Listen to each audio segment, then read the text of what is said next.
देवियों, सज्जनों और मित्रों, मैं सबसे पहले माता सुकराला को नमन करता हूं और उनके परम भक्त श्री त्रिलोचन जी तथा उनके वंश से ताल्लुक रखने वाले सभी विभूतियों को भी प्रणाम करता हूं। भारत की विशाल आध्यात्मिक परंपरा में माता सुकराला की कथा अत्यंत ही उज्ज्वल स्थान पर है। वह शक्ति और करुणा की साकार स्वरूपा हैं। वो केवल संरक्षण नहीं देती बल्कि साहस भी देती हैं और संघर्षों का सामना करने का धैर्य भी प्रदान करती हैं। माता सुकराला का यही सबसे बड़ा संदेश भी है कि कर्म के बिना भक्ति अधूरी है और भक्ति के बिना कर्म निस्सार है। सनातन संस्कृति को आशीर्वाद देते हुए माता सुकराला ने एक नया दर्शन इस देश के सामने, समाज के सामने प्रस्तुत किया कि हमारा परिवार, हमारा समाज और हमारा राष्ट्र, इन तीनों के प्रति हमारा कर्तव्य जो है वो सबसे पवित्र है। मित्रों, मैं समझता हूं कि संगीतात्मक ओपेरा माता सुकराला की कहानी ऊपर से भले ही हमें एक रंगमंचीय प्रस्तुति प्रतीत हो रही थी, परंतु जिसने गहराई में इसे देखने का प्रयास किया होगा उससे कहीं ज्यादा व्यापक अर्थ ये समेटे हुए थी।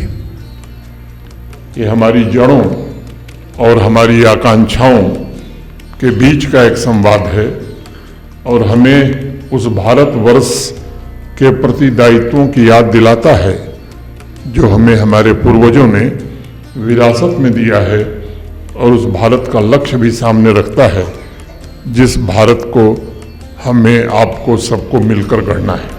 माता सुकराला की कहानी जैसे अनमोल आध्यात्मिक सांस्कृतिक धरोहर को जब हम एक साथ बैठकर मंच पर जीवंत होते हुए देखते हैं तो भक्ति, त्याग और करुणा की कथा के द्वारा हमें सहज ये अनुभव होता है कि हमारी तमाम विविधताओं के पार भी कुछ ऐसा है जो साझा है।